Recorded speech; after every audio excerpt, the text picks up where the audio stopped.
Hi guys, in this video I'm going to show you how to verify Pepperstone account. So in order to do it, first of all you need to come here on pepperstone.com. Afterwards you need to create your account if you don't have one, but if you already have an account you just have to log in into it if you haven't already. Now over here simply just click on the option of the applications, and here you will be shown the live account as well as your demo account. So in order to create a live account, you need to start the application process, or you need to verify your account as well. So simply select the option of verify account, and then you will be landed on this type of section where first of all you need to set up your trading account. So you need to select the account type, select the leverage, choose the currency, and then click on the option of continue.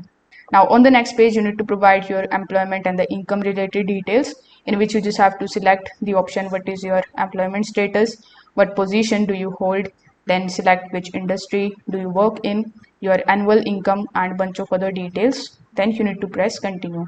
In the third step you just have to provide your trading experience, so you need to provide these details, then click on the option of continue.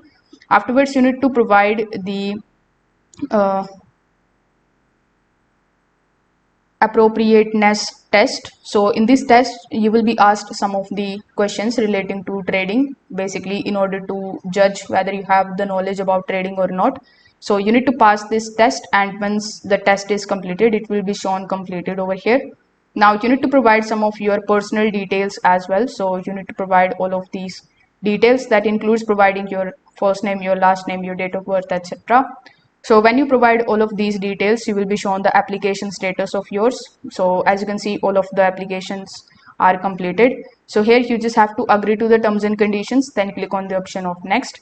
Afterwards, you will be redirected to the verification section, where when you click on the option of verification, you need to upload the documents like your national ID, and then you just have to simply provide all of those details in order to start the verification process. Once your verification is completed, you will be redirected on the dashboard again, where you will be shown that you have successfully verified your account. So if this video helped you out, consider subscribing to the channel and liking the video. Thank you.